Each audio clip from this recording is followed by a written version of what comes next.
الحمد لله الذي أرسل رسوله بالهدى ودين الحق ليظهره على الدين كله وكفى بالله شهيدا وأشهد أن لا إله إلا الله وحده لا شريك له إقرارا به وتوحيدا وأشهد أن محمدا عبده ورسوله صلى الله عليه وعلى آله وصحبه وسلم تسليما مزيدا أما بعد.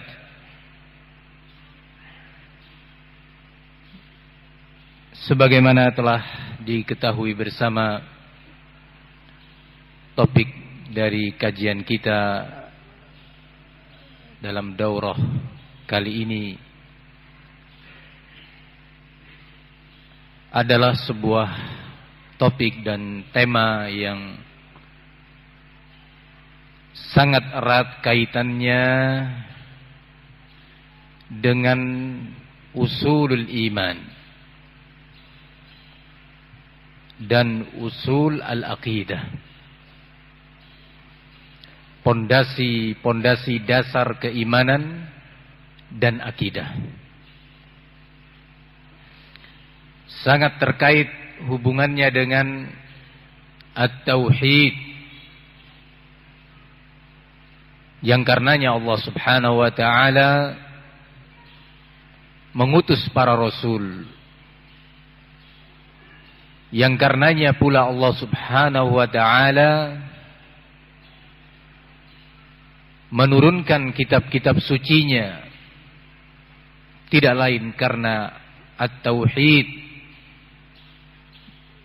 beriman dan beribadah dengan segala bentuknya hanya untuk Allah Subhanahu wa taala. Topik atau tema ini yang akan kita kaji biiznillah adalah sebuah topik yang sangat terkait pula dengan kondisi dan perkembangan umat Islam beberapa tahun terakhir ini, terkhusus di negeri kita Indonesia.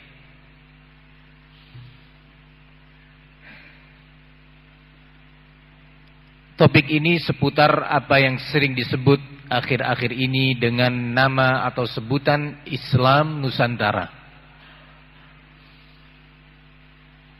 Nama ini cukup mengejutkan banyak pihak. Dari berbagai sisinya. Kita ingin mencoba insyaallah dalam daurah kali ini untuk mengupas semampu kita tentang apa yang mereka namakan dengan Islam Nusantara. Apa hakikat dari gerakan ini? Sejauh mana Islam, Al-Quran dan Sunnah menilai paham ini? Saya katakan aliran dan paham karena memang Islam Nusantara itu aliran,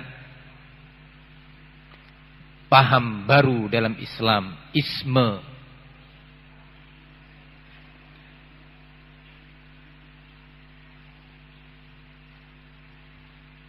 Tentu pembahasan kita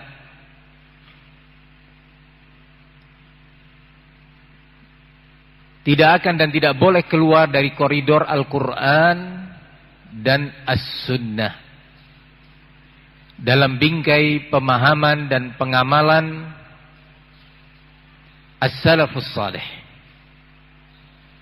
dari generasi terbaik umat ini, para sahabat Rasul alaihi salatu wassalam wa man tabi'ahum bi ihsan, dan generasi yang mengikuti jejak mereka dengan baik, jejak pemahaman mereka, jejak akidah mereka.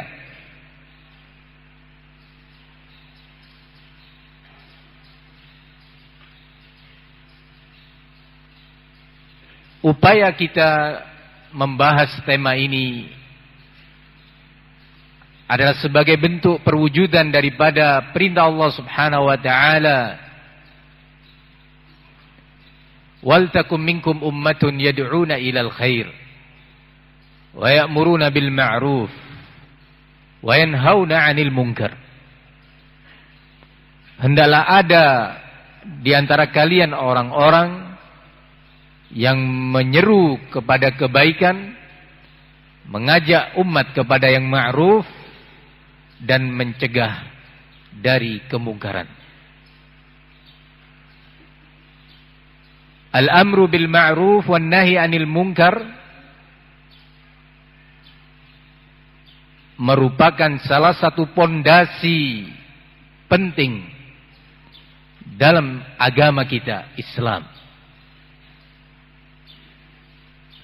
Karenanya Allah Subhanahu wa taala menjadikan amalan amar ma'ruf nahi munkar merupakan salah satu amalan yang dengannya umat Islam meraih al-khairiyah,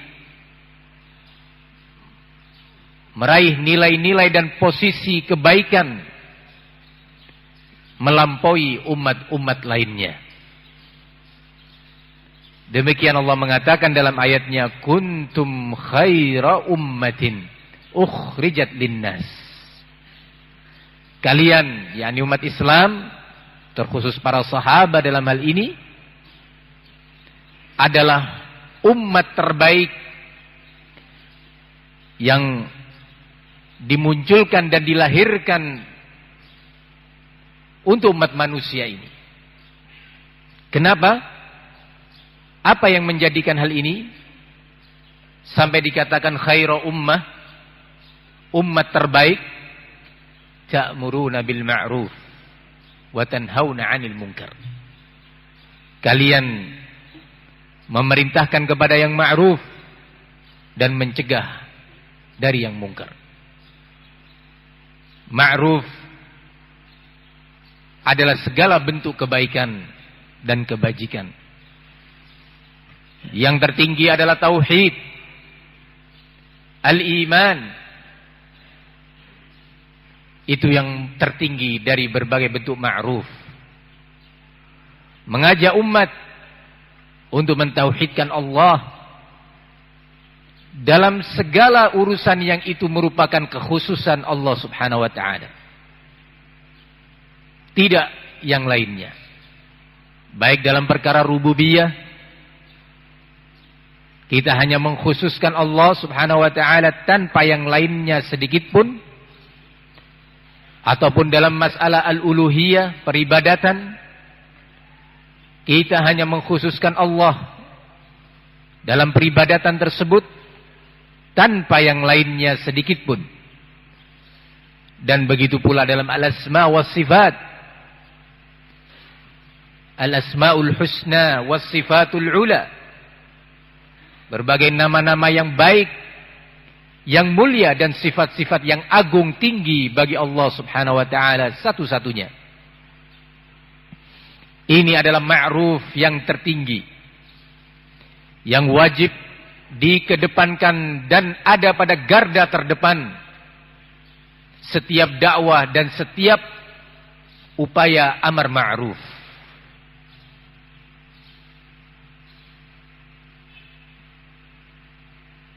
Begitu juga Allah mengatakan wa tanhauna 'anil munkar. Kalian terposisikan sebagai khaira ummah, umat yang terbaik yang dimunculkan di dunia ini dikarenakan mencegah dari kemungkaran. Dan a'zamul munkarat adalah asyirku billah, kesyirikan kepada Allah Subhanahu wa taala, menyekutukan Allah Subhanahu wa taala baik dalam rububiyahnya atau mensekutukan Allah, berbuat syirik dalam uluhiyah, dalam peribadatan, atau menyekutukan Allah dalam perkara al-asma was sifat, atau menyelewengkan maknanya dan kandungannya dengan berbagai takwil batil, ini adalah mungkar terbesar. Maka umat Islam, sebagaimana mereka selalu mengajak kepada tauhid sebagai ma'ruf tertinggi, tauhid secara rinci, tidak hanya global, dan juga umat Islam selalu mencegah dari kemungkaran, dan yang terbesar dari kemungkaran itu adalah asyirku billah, kesyirikan, menyekutukan Allah Subhanahu wa taala dengan sesuatu selain Allah, dengan rinci pula. Mencegah dari kesyirikan atau tahdzir minasyirik jumlatan wa tafsilan. Baik secara global mencegah dari kesyirikan, maupun secara detail satu persatu. Akbar kana am asghar, baik itu syirik akbar ataupun syirik asghar. Demikian barakallahu fikum al-amru bil ma'ruf wan nahi 'anil munkar. Majelis semisal ini yang dilakukan oleh ahlus sunnah juga sebagai perwujudan perintah Nabi, man ra'a minkum munkaran falyughayyirhu biyadihi, fa in lam yastati' fa bilisanihi, fa in lam yastati' fa biqalbihi, wa dzalika adhaful iman. Hadis yang ma'ruf ini Rasulullah menjelaskan bahwa barang siapa di antara kalian melihat kemungkaran, hendaknya segera dirubahnya, dicegahnya dengan kekuatannya, atau pada tahapan kedua dengan lisannya, atau pada tahapan yang ketiga dengan hati atau kolbunya, dengan bentuk dia tidak suka terhadap kemungkaran tersebut, benci terhadapnya.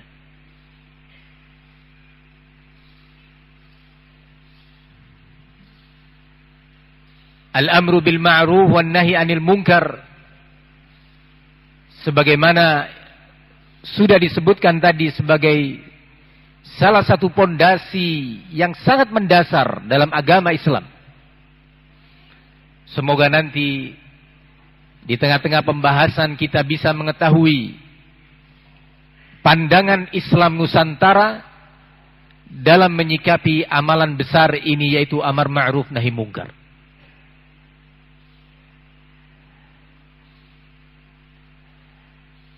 Peristiwa berdirinya gerakan dan aliran atau paham Islam Nusantara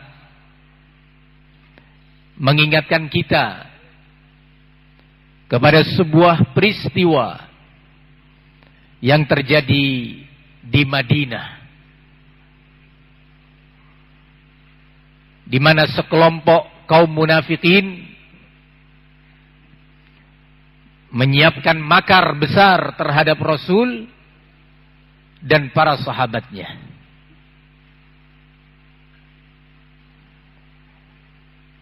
Gerakan Islam Nusantara yang mengatasnamakan Islam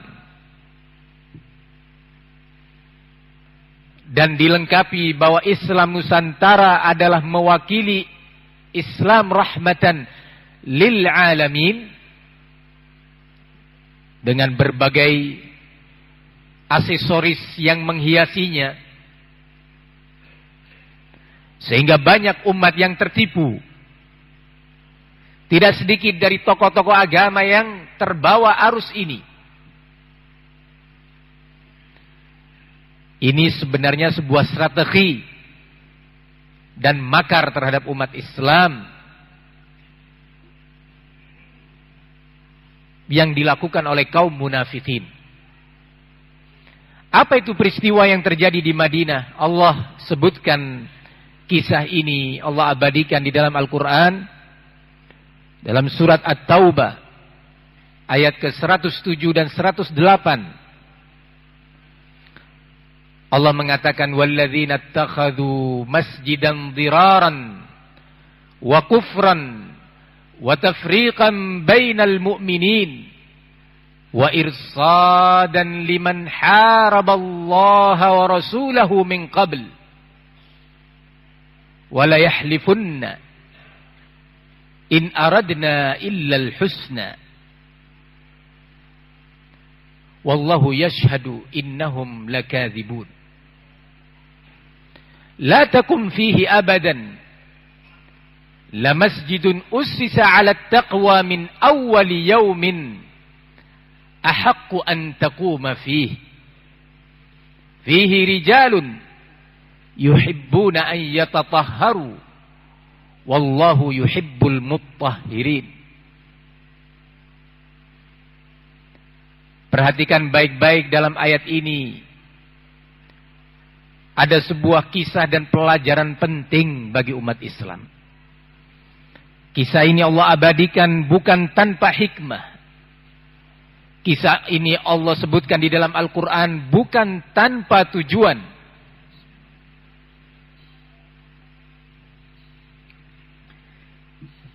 Dan jangan sampai muncul keyakinan bahwa kisah-kisah ini hanyalah peristiwa masa lalu yang tidak akan ada wujudnya setelah itu, atau tidak akan berulang peristiwa tersebut atau yang semisal dan mirip dengannya. Tapi memang permisalan dan perumpamaan-perumpamaan yang Allah sebutkan di dalam Al-Quran tidak lain disebutkan agar mengambil pelajaran, agar umat Islam mengambil ibrah. Wa tilkal amsalu nadribuha linnas wa ma ya'qiluha illa al-alimun. Dan demikianlah berbagai perumpamaan tersebut Allah sebutkan sebagai permisalan bagi umat manusia. Dan tidaklah dapat memahami berbagai perumpamaan dan permisalan tersebut kecuali orang-orang yang berilmu. Berapa banyak orang jatuh dalam kesesatan karena dia tidak mampu mengambil pelajaran dari berbagai peristiwa. Yang mampu mengambil pelajaran adalah al-alimun min ahli ilmi wal ulama. Orang-orang yang berilmu dari kalangan ulama'ul ummah. Ikhwani fid din, azzani Allah wa iyyakum.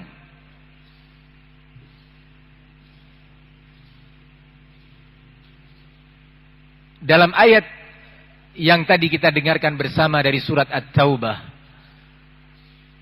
Allah menceritakan tentang peristiwa pembangunan Masjid Dirar. Diberi nama Masjid Dirar karena memang dibangun untuk menimbulkan madarrah, kerugian dan efek negatif bagi umat Islam. Allah mengatakan, walladzina ittakhadhu masjidan diraran, dan orang-orang yang membangun Masjid Dirar, masjid, sebuah masjid, diraran, dalam rangka memunculkan madarrah, dalam rangka untuk menimbulkan efek negatif kepada umat Islam, wa kufran, dan dalam rangka terus mendukung dan memunculkan kekufuran, mempertahankan kekufuran,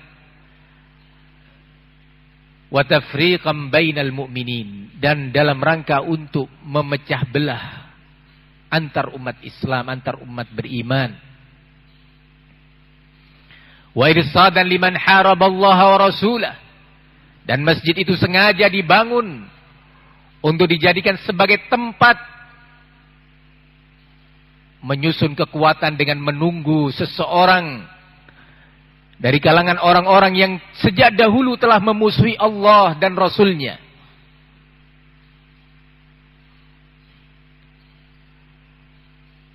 wala yahlifunna, dan pasti mereka akan bersumpah bahwa di balik kegiatan kami ini membangun masjid tidak lain kami menginginkan kebaikan untuk umat.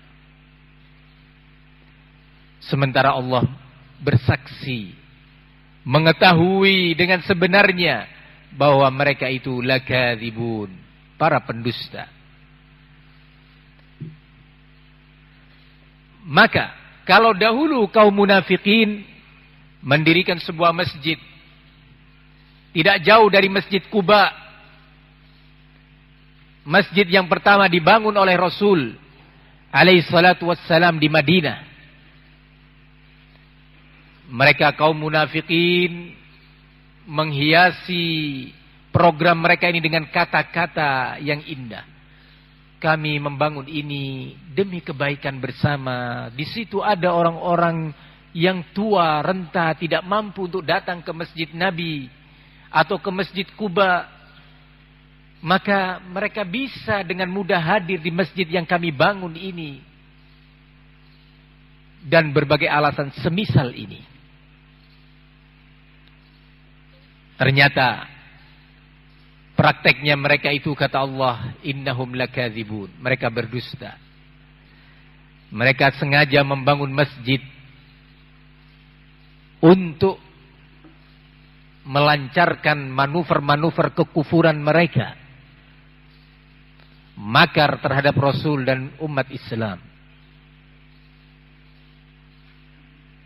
Dan di antara bentuk makar mereka adalah mereka membangun masjid, tidak membangun tempat kemaksiatan, tidak membangun tempat-tempat yang di situ ada berhala-berhala,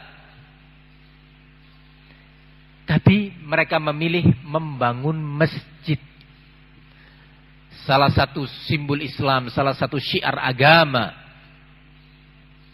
Siapa yang enggak cinta masjid? Siapa yang akan menolak pembangunan masjid? Siapa yang akan menuduh dengan tuduhan-tuduhan negatif terhadap orang yang membangun masjid? Subhanallah. Di sini banyak orang yang akan tertipu kecuali yang Allah lindungi. Kecuali yang menyikapi fenomena yang muncul di zamannya dengan bimbingan ilmu dan bimbingan ulama.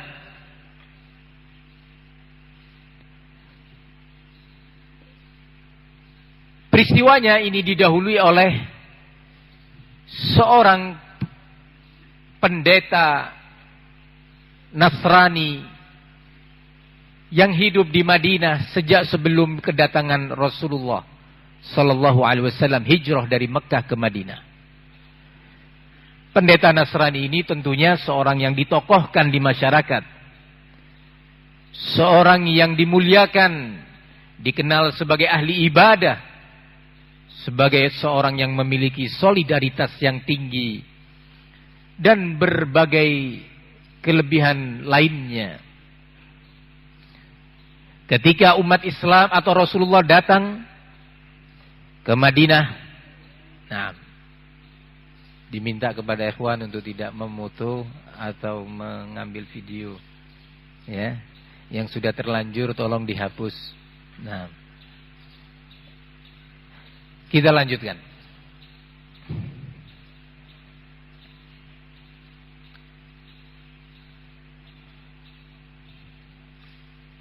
Pendeta ini dikenal dengan Abu Amir Ar-Rahib. Ketika Rasulullah tiba di Madinah membawa Islam, masyarakat Madinah berbondong-bondong menerima Islam dari kalangan Al-Ansar minal Aus wal Khazraj. Di saat itu pamor sang pendeta Nasrani Abu Amir Ar-Rahib ini mulai menurun. Sanjungan masyarakat Madinah kepadanya pun mulai pudar. Secara otomatis, nilai-nilai duniawi yang selama ini dia dapat, yang biasa berjalan dalam agama mereka, memberikan sejumlah harta kepada sang pendeta, penghormatan, pengagungan pun pudar dan sirna. Maka Abu Amir Ar-Rahib dengan penuh sakit hati, kebencian, dia akhirnya tidak mampu bertahan di Madinah dan akhirnya lari ke negeri Romawi. Namun dia tetap melakukan hubungan dengan beberapa munafikin yang ada di Madinah. Dari kalangan orang-orang yang Allah sebutkan dalam ayatnya, wa idza laqul ladzina amanu qalu amanna wa idza khalau ila syayatinihim qalu inna ma'akum innama nahnu mustahzi'un. Dari kalangan orang-orang yang apabila berjumpa dengan kaum mukminin di jalan-jalan atau di masjid, di majelis-majelis, kami menyatakan qalu amanna. Mereka berkata, kami juga beriman sama seperti kalian. Kami mendukung kalian. Kami sangat sepakat dengan ide-ide kalian. Dan berbagai ucapan semakna dengan ini. Namun apabila mereka berpaling, berjumpa dengan tokoh-tokohnya dalam komunitas munafikin, mereka mengatakan, kami bersama kalian, masih kami loyal terhadap kalian. Kalau kami berjumpa dengan orang-orang yang bersama Muhammad itu mengatakan amanah, kami hanya mengolok-ngolok mereka, mempermainkan mereka. Mereka orang-orang bodoh.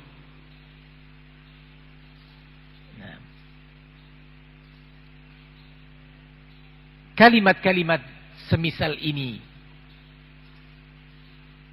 ikhwani fid din azzani Allah wa iyyakum, maka Abu Amir Ar-Rahib ini terus melakukan hubungan surat menyurat dan utusan-utusan ke negeri Madinah untuk melakukan mempersiapkan makar-makar dengan dukungan kaum munafikin. Abu Amir Ar-Rahib Nasrani, kaum munafikin dari kalangan orang-orang yang menampakkan keislaman, siap mengucapkan la ilaha illallah, hadir bersama Rasul di masjid melakukan sholat berjamaah, dan berbagai atribut Islam mereka tampakkan.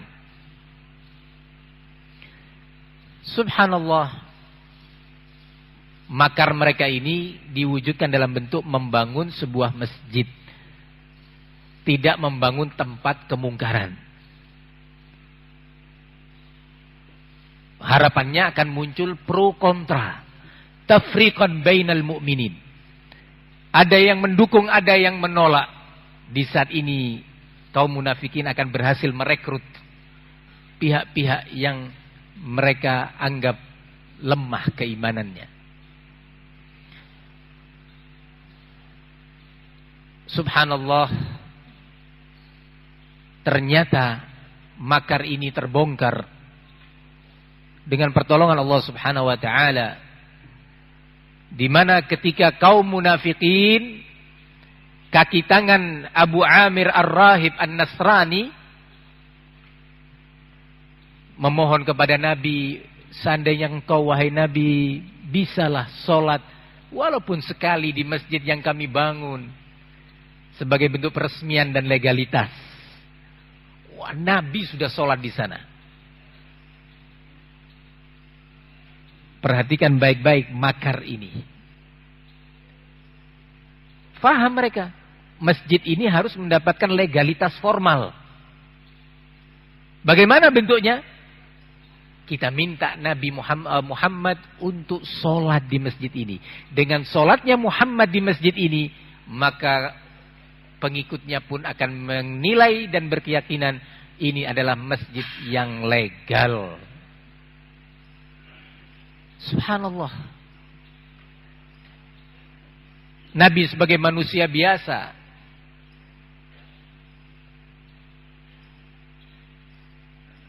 barakallahu fikum, menghadapi manuver-manuver munafikin.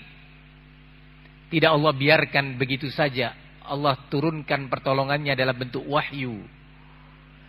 La taqum fihi abada. Jangan sekali-kali engkau melakukan sholat di masjid yang mereka bangun itu. Jangan, wahai Muhammad. La masjidun ussisa 'ala taqwa min awwali yaum ahaqqu an taquma fi. Sungguh masjid yang dibangun sejak awal berdirinya, sejak pondasi awalnya didirikan di atas taqwa, di atas keikhlasan, di atas iman. Itu lebih pantas untuk engkau tetap melakukan sholat di sana. Jangan ke situ. Gagallah makar munafikin dan akhirnya Rasulullah memerintahkan kepada beberapa sahabatnya untuk membakar Masjid Dirar yang dibangun oleh kaum munafikin. Ikhwani fid din azani Allah iyakum, hakadha dari zaman ke zaman. Kalau kebatilan itu datang langsung dengan pakaian batil, nampak dari warnanya dan bentuknya bahwa itu adalah batil, sejak awal manusia secara menyeluruh akan meninggalkannya. Tapi ketika kebatilan itu datang dengan pakaian al-haq, dengan baju seolah-olah itu kebenaran, dengan warna yang menipu, di situ akan banyak orang yang tertipu. Ikhwani fiddin rahimani wa rahimakumullah. Maka dari itu, di zaman ini juga demikian dilakukan oleh kaum munafikin. Apa yang mereka lakukan dan mereka canangkan, mereka serukan Islam Nusantara sebagai Islam yang rahmatan lil alamin. Ini benar-benar sebuah manuver dan makar terhadap umat Islam. Untuk menjauhkan kaum muslimin dari tauhid. Untuk menjauhkan umat Islam dari prinsip-prinsip iman.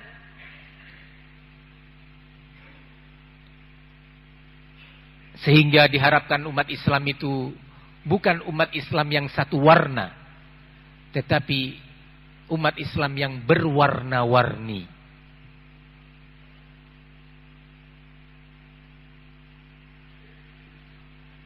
Dari pelajaran ini kita ingin mencoba mengenal lebih jauh dalam beberapa majelis kita selama 2 hari ini tentang apa itu Islam Nusantara.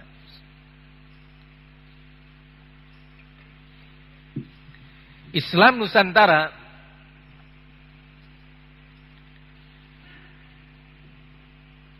sebagaimana dituturkan oleh para tokohnya dengan redaksi yang berbeda-beda namun satu makna. Mereka mengatakan Islam Nusantara adalah Islam yang diterapkan melalui cara pendekatan budaya. Pendekatan budaya. Budaya masyarakat. Ini definisi Islam Nusantara. Apa itu Islam Nusantara? Adalah Islam dengan sistem penerapan pendekatan budaya. Budaya yang dimaksud di sini adalah dalam skup Nusantara.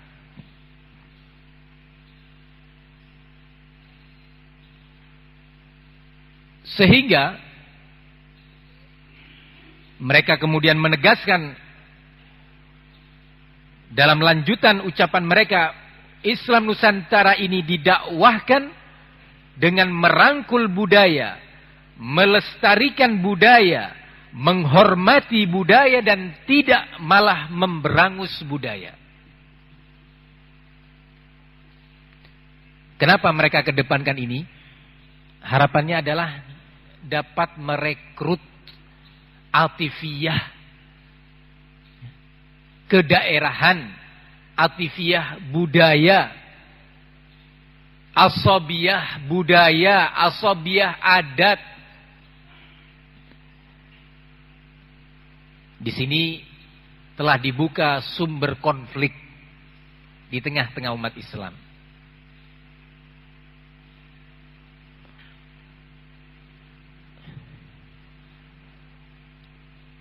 Ucapan ini kita akan meninjaunya dari beberapa sisi.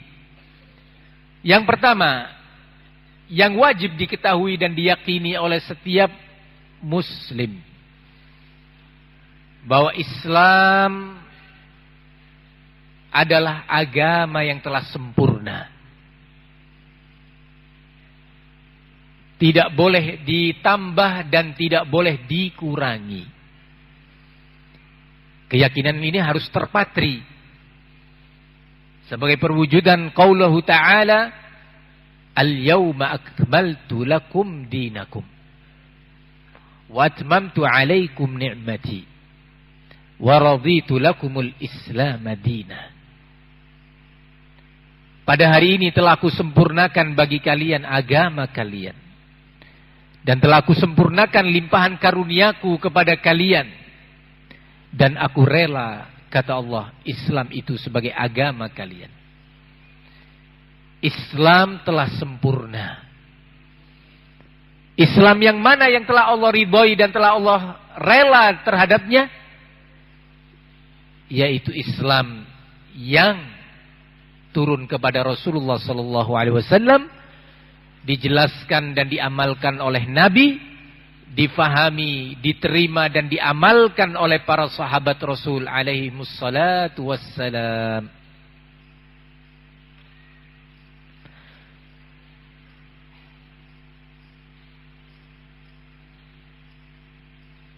Itu Islam yang diridhai oleh Allah Subhanahu wa taala. Islam yang turun kepada Nabi, dijelaskan oleh Rasul alaihi salatu wassalam, difahami, diterapkan oleh para sahabat ar-Rasul ridwanullah alaihim jami'an. Oleh karena itu Al-Imam Malik rahimahullah dalam menjelaskan makna ayat ini, qala ma lam yakun yawma idzin dinan falaisal yawma dinan. Segala sesuatu yang bukan bagian dari Islam pada hari itu, bukan bagian dari akidah Islam, bukan bagian dari ibadah Islam, bukan bagian dari cara beriman Islam pada hari itu, bukan pula bagian dari Islam pada hari ini. Pada hari Al-Imam Malik hidup 1200 tahun yang lalu atau lebih.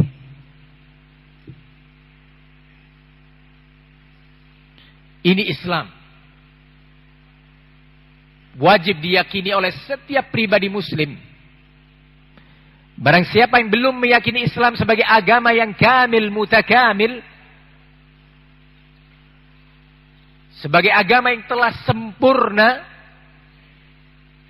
dan saling menyempurnakan, saling melengkapi, saling merinci dan menjelaskan satu sama lainnya, sungguh dia telah keluar dari Islam.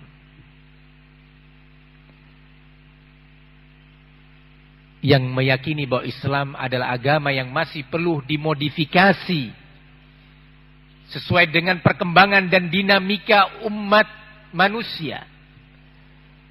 Bahwa Islam adalah agama yang perlu dilakukan inovasi, pembenahan, penambahan, dan pengurangan, maka sungguh dia bukan sebagai seorang muslim. Ini termasuk nawaqidul iman, pembatal-pembatal keimanan. Baik modifikasi itu melalui pendekatan-pendekatan logika maupun melalui pendekatan-pendekatan budaya.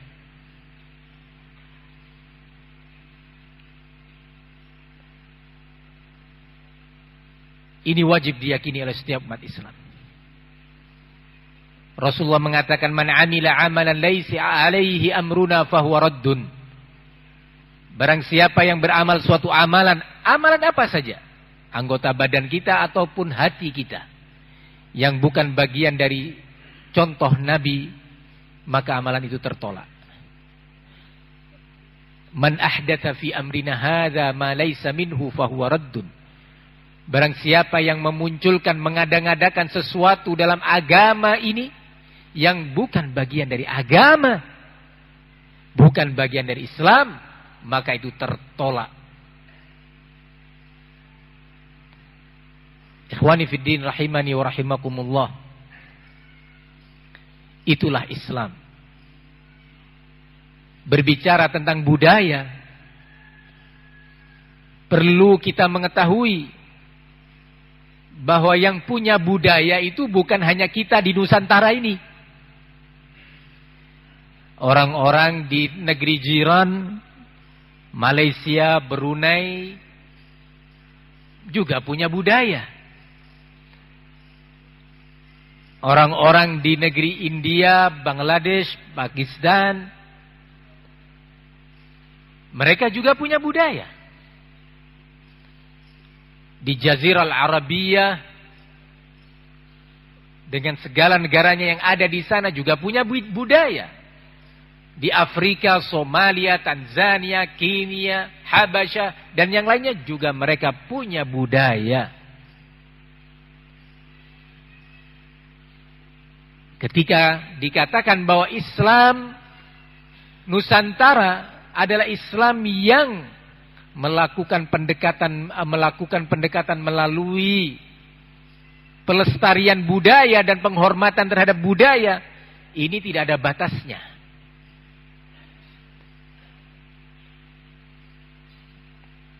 Tidak bisa dibatasi. Ikhwani fiddin azzani Allah wa iyyakum. Ketahui bahwa dahulu sebelum diutusnya Ar-Rasul alaihi salatu wassalam, sebelum diutusnya Nabi Muhammad, di Hijaz, Mekah, Madinah, itu ada budaya. Ada ritual-ritual. Ada adat istiadat. Apa yang terjadi? Bagaimana sikap umat Islam pada waktu itu? Dan apa yang dikatakan oleh Nabi? Rasulullah mengatakan, kullu amrin jahiliyatin atau kullu amrin jahiliyin mawdu'un tahta qadami. Segala perkara, ritual, adat istiadat jahiliyah itu terletak di bawah telapak kakiku. Artinya ditinggalkan demi Islam, tunduk dan patuh kepada Islam. Di Mekah punya budaya, punya ritual, baik yang terjadi di Ka'bah dan sekitarnya, di tanah haram, ataupun dalam i'tiqad mereka, keyakinan mereka. Kalau mereka hendak bepergian, mereka punya sebuah upacara,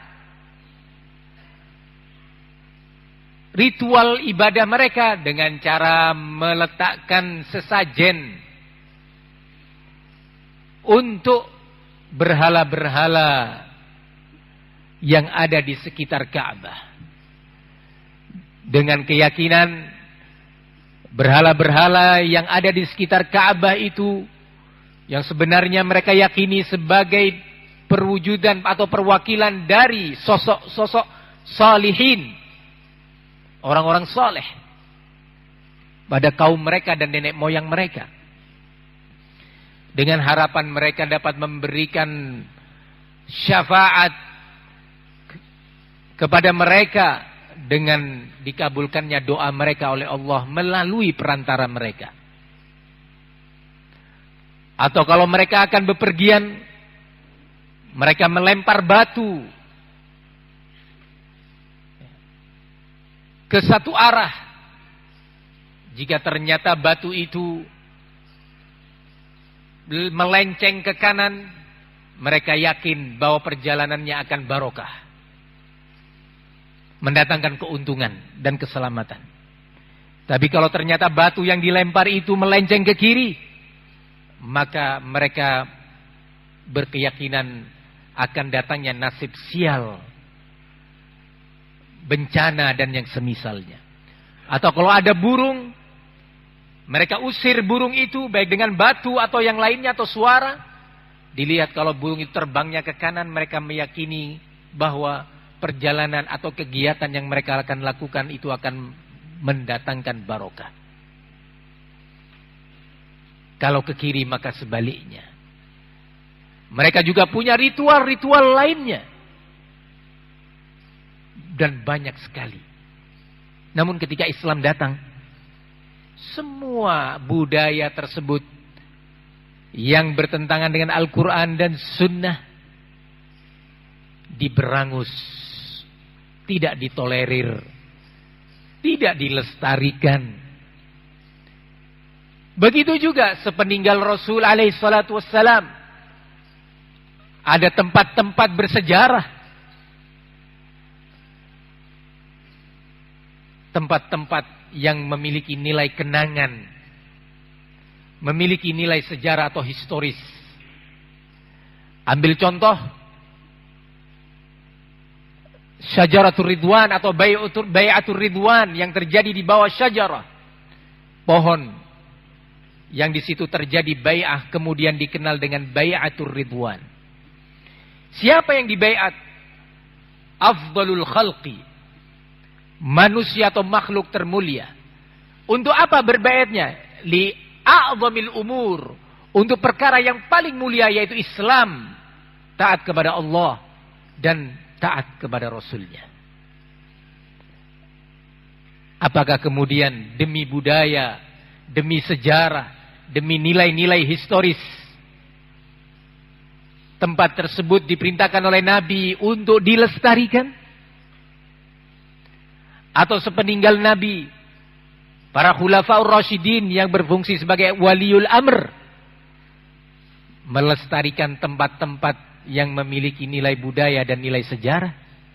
Jawabannya tidak, sama sekali. Ikhwani fiddin rahimani wa rahimakumullah. Berbicara tentang budaya, mempertahankan budaya, ini adalah kebiasaan yang bertentangan dengan Islam. Kebiasaan ini adalah salah satu kebiasaan kaum musyrikin.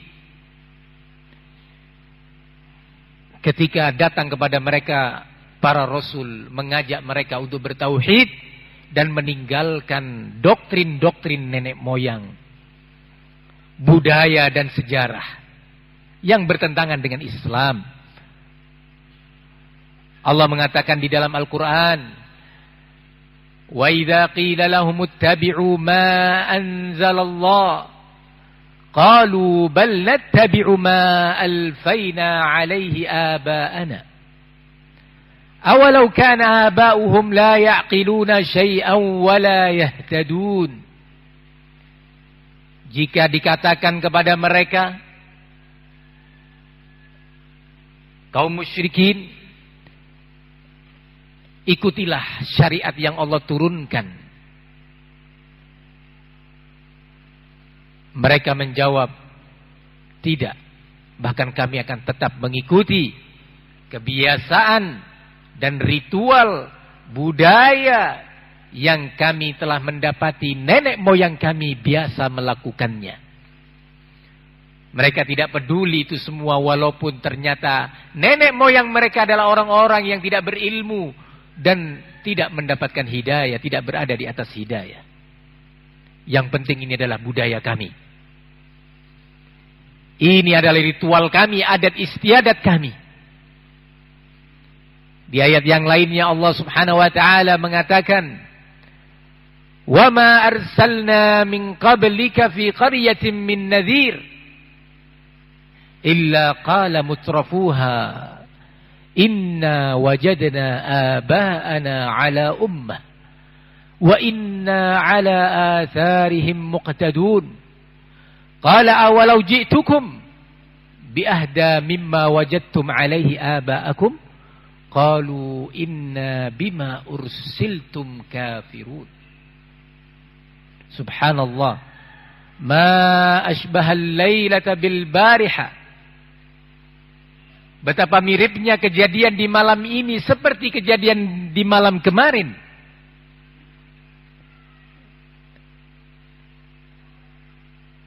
Kita mendengar alasan-alasan semisal ini. Allah menyebutkan dalam ayat dalam surat Az-Zukhruf ini, kata Allah, tidaklah kami utus seorang pemberi peringatan, ini seorang rasul, kepada suatu negeri, kecuali para pembesar-pembesar dan tokoh-tokoh di negeri itu, al-mutrafun, yaitu dari kalangan orang-orang yang telah mendapatkan kenikmatan di balik ritual yang selama ini berjalan. Orang-orang yang mendapatkan posisi dan kedudukan di balik adat istiadat yang selama ini berjalan dan diikuti. Mereka menjawab, karena mereka tahu ajakan para nabi ini konsekuensinya adalah hilangnya kedudukan yang selama ini mereka dapat. Hilangnya materi yang selama ini mereka dapat kumpulkan dari keumuman masyarakat. Hilangnya nama harum keluarga dan keturunan yang selama ini dihormati. Apa jawaban mereka? Menyikapi seruan para nabi untuk bertauhid dan meninggalkan segala apa yang mereka lakukan selama ini dari berbagai adat istiadat yang menyelisihi syariat. Yang Rasulullah katakan kepada kaum Quraisy, ya ma'syara Quraisy, qulu la ilaha illallah watruku ma qalahu aba'ukum. Wahai sekalian bangsa Quraisy, bangsa dan kabilah Rasul, ucapkan la ilaha illallah dan tinggalkan berbagai doktrin dan kebiasaan nenek moyang kalian. Jawabannya sama, musyrikin dari generasi ke generasi. Inna wajadna abana ala ummah. Sesungguhnya kami telah mendapati nenek moyang kami berada di atas kebiasaan ini, di atas prinsip-prinsip ini, dan kami tetap akan mengikuti jejak prinsip dan kebiasaan nenek moyang kami. Para rasul dan utusan Allah itu mengatakan, walaupun kami datang kepada kalian dengan membawa syariat yang lebih benar, lebih mengarahkan kepada hidayah, lebih ilmiah, apakah kalian tetap?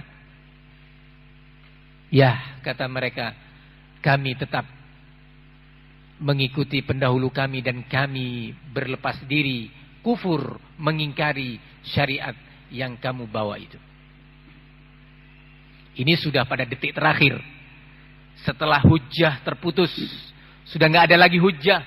Yang ada adalah al-kibir, sombong. Kalau masih bisa mendatangkan syubhat, masih bisa untuk berwarna-warni, mereka lakukan itu. Nah, namun di saat hujjah semuanya sudah terputus, di saat itu yang ada adalah murni kesombongan. Ikhwani fiddin rahimani wa rahimakumullah. Maka penerapan Islam dengan penerapan budaya atau pendekatan budaya dan melestarikannya, ini adalah cara pendekatan yang mirip dengan yang telah dilakukan oleh kaum musyrikin dahulu.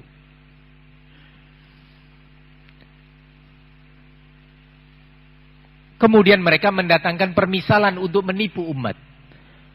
Terbukti Nabi Muhammad itu diutus dengan tetap menjaga dan menghormati budaya, adat istiadat. Contohnya, Nabi diutus kepada suatu kaum yang dalam berpakaian dalam kesehariannya memakai jubah atau gamis. Maka Nabi tidak menyelisih kebiasaan kaumnya, dipertahankan budaya ini. budaya bergamis atau berjubah. Begitu juga budaya mereka dahulu adalah memakai imamah. Maka Rasulullah mempertahankan budaya ini, melestarikannya dan menghormatinya. Tidak malah memberangus budaya seperti ini. Subhanallah. Sebuah permisalan untuk menipu umat. Kita tidak berbicara tentang pakaian dan makanan. Kita berbicara tentang akidah. Kita berbicara tentang keyakinan. Kita berbicara tentang ibadah. Kalau masalah pakaian kita juga menghargai memakai sarung. Ini adalah budaya beberapa negeri di muka bumi ini. Entah itu budaya Indonesia ataukah bukan, tetapi kita pun juga pakai sarung. Silakan. Kalau yang seperti ini, budaya dalam bentuk bangunan. Bentuk bangunan di negeri kita memiliki bentuk tersendiri sesuai dengan kebiasaan di negeri ini. Berbeda dengan bangunan di Eropa atau di negeri Arab. Tapi bukan itu nifaq kalamina. Bukan itu topik pembicaraan kita. Bukan. Tapi kita bicara tentang akidah. Kita berbicara tentang ibadah. Ritual-ritual yang ternyata menyimpan keyakinan-keyakinan batil.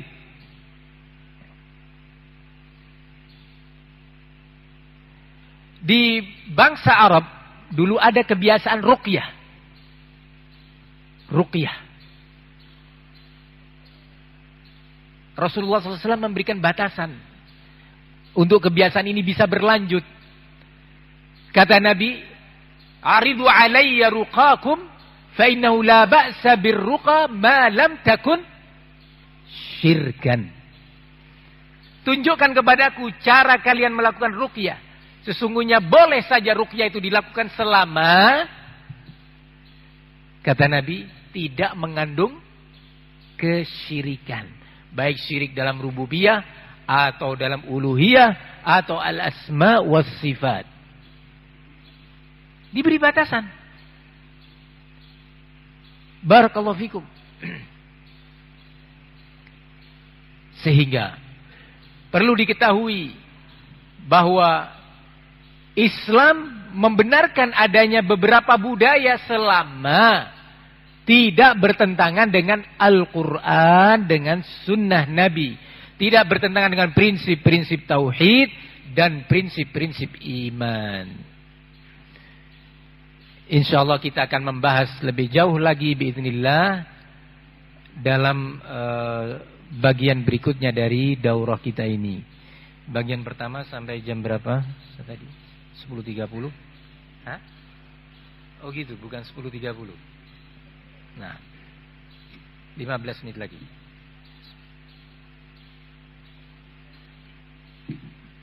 Kita lanjutkan. Kita sekarang menengok bagaimana sih contoh-contoh budaya. Sekali lagi ini masih baru satu sisi dari Islam Nusantara. Kita akan membahas setidaknya ada 3 atau 4 sisi tentang Islam Nusantara. Yang sisi pertama ini adalah Islam Nusantara adalah Islam yang menerapkan pendekatan budaya. Melestarikannya dan tidak malah memberangusnya. Ambil contoh apa yang terjadi di negeri kita. Budaya, barakallahu fikum, memperingati hari kematian pada hari pertama, hari ke-7, hari ke-40, hari ke-100, hari ke-1000. Perlu diketahui bahwa ritual ini sebenarnya adalah budaya Hindu. Adat istiadat Hindu yang syarat penuh dengan i'tiqadat batilah tunafi at-tauhid. dipenuhi dengan keyakinan-keyakinan yang batil, yang bertentangan sangat dengan tauhid yang kita yakini. Disebutkan ritual peringatan atau selamatan seperti yang disebutkan tadi dalam kitab-kitab suci umat Hindu. Antara lain disebutkan di sana, di sini ada bahasa Sanskertanya, tapi saya bacakan terjemahannya. Bagian dari kitab Weda, kitab agama Hindu. Disebutkan termasyhurlah selamatan yang diadakan pada hari pertama, ke-7, 40, 100, dan 1000. Ini ditemukan dalam kitab Weda. Budaya. Warisan agama Hindu. Bahkan salah seorang pendeta Hindu dengan tegas dia mengatakan, upacara selamatan untuk memperingati hari kematian orang Jawa, ini adat Jawa, budaya Jawa. Pada hari pertama, hari ke-7, 40, 100, dan 1000 jelas adalah bagian dari ajaran Hindu, kata pendeta Hindu. Maksudnya dia sedang mempertahankan bahwa ini adalah nilai-nilai kami, nilai-nilai agama kami, yang dimodifikasi oleh sebagian umat Islam. Nah, kemudian dalam ritual ini tentunya dalam agama Hindu juga disertai dengan adanya penyuguhan makanan-makanan. Di mana dalam agama mereka juga diyakini makanan-makanan itu dengan berbagai bentuk akidah dan keyakinan.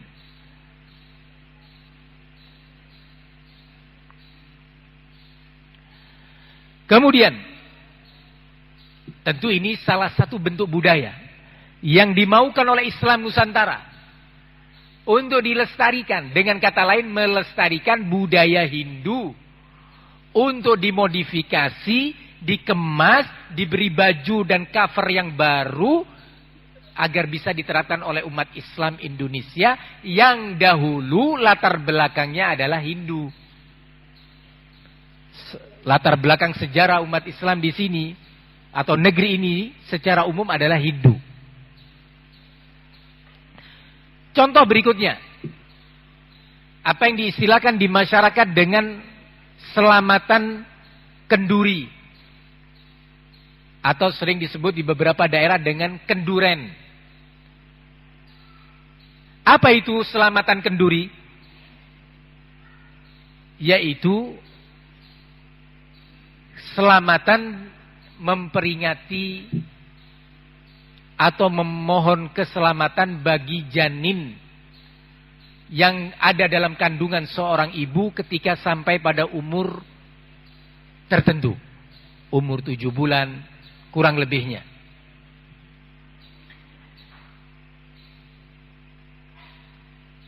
Dengan keyakinan bahwa upacara selamatan kenduren ini akan memberikan perlindungan kepada janin dan menjauhkan kesialan darinya. Disebutkan pula dalam kitab yang sama, di sana disebutkan ada bahasa Sanskertanya, bahasa Hindu, yang diartikan di sini, antarkanlah sesembahan itu pada Tuhanmu yang maha mengetahui. Sesembahan maksudnya kurban atau sesajen, yang gunanya untuk menjauhkan kesialan. Ini kenduren. Kalau wanita hamil telah menginjak pada umur 7 bulan dari kehamilannya. Nah, maaf, itu adalah, sekali lagi saya ulangi, kalau kenduren adalah murni sesajen yang diperuntukkan mendapatkan keselamatan dan menjauhkan dari kesialan. Bentuknya macam-macam. Disebutkan, mari kita lihat, terkhusus orang-orang Jawa itu sangat mengenal acara atau kegiatan ini. Di situ ada bentuk selamatan dengan ada istilah masing-masingnya yang menyuguhkan korban dalam bentuk sesembelihan yang secara tulus dan ikhlas disuguhkan dengan tujuan ditujukan kepada Sang Hyang Widi, Tuhannya mereka.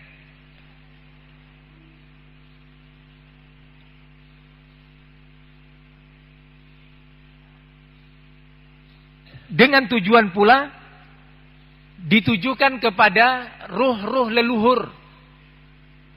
Jenis selamatan yang kedua ditujukan untuk ruh-ruh nenek moyang yang mereka anggap sebagai orang-orang soleh, orang-orang ahli agama, orang-orang ahli ibadah dalam agama Hindu. Ada juga sesajen yang diperuntukkan bagi para keturunan orang-orang soleh atau disuguhkan kepada sesama kaum mereka, tetangga kanan kiri untuk melahirkan kedamaian dan ketentraman. Juga ada jenis sesajen penyuguhan makanan atau sejumlah harta yang mereka peruntukkan untuk para guru dan tokoh-tokoh agama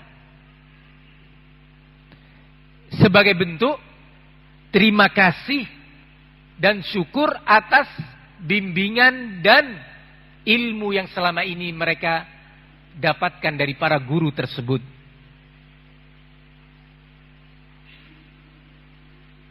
Ini beberapa contoh ritual kenduren atau sesajen yang sampai hari ini masih dipertahankan oleh sebagian umat Islam atas nama ini bagian dari agama Islam. Tentunya dimodifikasi oleh mereka. Kalau selamatan ala Hindu, tidak ada tentunya di sana pembacaan doa-doa bernafaskan Islam atau pembacaan apalagi ayat-ayat suci Al-Quran, maka dalam ritual budaya ini di tengah umat Islam telah dimodifikasi dengan membaca surat-surat tertentu. Kita lihat budaya yang berikutnya, yaitu budaya yang sering disebut dengan tingkepan. Pernah dengar nama tingkepan? Orang-orang Jawa? Atau kadang disebut dengan telonan. Ini dilakukan untuk upacara selamatan bagi wanita hamil yang sudah sampai pada umur ke-7 dari 7 bulan kehamilannya. Ini pun juga disebutkan dalam kitab suci mereka. Adanya ritual tingkepan ini tadi. Kalau mereka punya mantra-mantra sendiri, maka dalam Islam atau dalam penerapan sebagian umat Islam, sekali lagi, dalam penerapan sebagian umat Islam dimodifikasi dengan pembacaan zikir yang bernafaskan Islam, kata mereka. Atau beberapa ayat Al-Quran. Dibacakan kadang-kadang surat Yusuf dengan tujuan kalau lahir putra maka anaknya ganteng, tampan seperti Nabi Yusuf. Dibacakan surat Maryam agar kalau yang lahir ini putri bisa cantik, mempesona seperti Maryam bintu Imran. Yakni keyakinan-keyakinan. Ketika dilabelkan dengan label Islam, maka menjadi sebuah amalan dan ritual yang minimalnya menjadi bid'ah. Belum lagi kalau disertai dengan keyakinan-keyakinan tertentu yang bernuansakan syirik. Nah, ikhwani fid din, azani Allah wa iyyakum. oleh Islam Nusantara, budaya seperti ini dipertahankan. Dengan alasan bahwa penerapan Islam melalui pendekatan budaya ini adalah cara berdakwahnya Wali Songo. Jadi cara berdakwahnya, panutannya bukan Rasulullah. Bukan pula Khulafaur Rasyidun, Abu Bakar, Umar, Utsman, wa Ali. Bukan lagi para sahabat Nabi yang kita diperintahkan untuk meneladani mereka. Bukan lagi para ulama-ulama besar semacam Imam Malik, Syafi'i, Ahmad, Bukhari, Muslim dan yang lainnya. Yang dijadikan panutan selalu ujung-ujungnya adalah cara berdakwah Wali Songo. Ikhwani fid din, azani Allah wa iyyakum.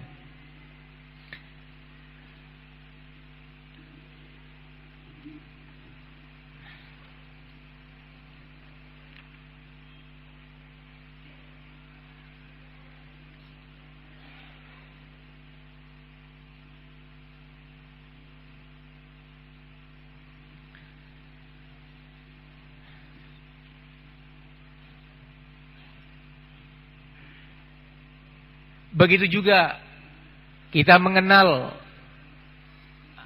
di negeri kita apa yang diistilahkan dengan sedekah laut atau sedekah gunung atau yang semisalnya, sedekah kawah atau hulu sungai dengan menyembelih seekor hewan, entah itu sapi, entah itu kambing, entah itu ayam. Kemudian disertai dengan beberapa bentuk makanan dengan warna-warna tertentu. Ini semua adalah budaya Hindu. Yang kemudian sekali lagi seperti yang setelah lalu dikemas dengan kemasan-kemasan bernuansa Islam. Apa yang terjadi di kota Solo misalkan. Pada setiap bulan Muharram, acara Asyura, dengan adanya seekor sapi atau kerbau yang diyakini dengan berbagai bentuk i'tiqadat, keyakinan-keyakinan batil. Ini juga bagian dari agama Hindu yang dipoles dengan Islam, dilakukan di bulan Muharram atau bulan Syuro katanya, supaya lebih Islami. Di sana ada keyakinan-keyakinan syirik akbar, bahkan keyakinan pada syirik sampai pada tingkat syirik rububiyah. Bukan hanya tawassul dan semisalnya, tapi syirik rububiyah, meyakini bahwa kerbau ini memiliki barokah, mendatangkan keselamatan, menjauhkan kesialan bagi para pedagang, bagi para atau rumah tangga, bagi para petani dan yang lainnya. Ya subhanallah. Ini semua jenis-jenis budaya yang oleh kaum Islam Nusantara akan dipertahankan, dilestarikan, yang ternyata setelah ditelusuri Islam Nusantara ini membawa pesan-pesan al-mutrafun, pesan-pesan kaum atau orang-orang dan sekelompok tokoh yang mendapatkan penghidupan dari dilestarikannya budaya-budaya, yang mendapatkan keharuman nama keluarga melalui penerapan budaya-budaya ini, yang mendapatkan sanjungan turun-temurun dari masyarakat. Ini orang-orang yang sangat keberatan kalau Islam yang diterapkan adalah Islam yang murni Al-Quran dan Sunnah. Islam yang murni penerapan Khulafaur Rasyidin dan para sahabatnya. Dan kemudian mereka menyatakan Islam yang seperti itu adalah Islam yang menerapkan doktrin-doktrin yang kaku dan keras. Ini bagian pertama kajian kita. InsyaAllah kita lanjutkan pada bagian berikutnya. Wassallallahu wasallam wa barak ala nabiyina Muhammad wa ala alihi wa sahbihi wasallam walhamdulillah rabbil alamin.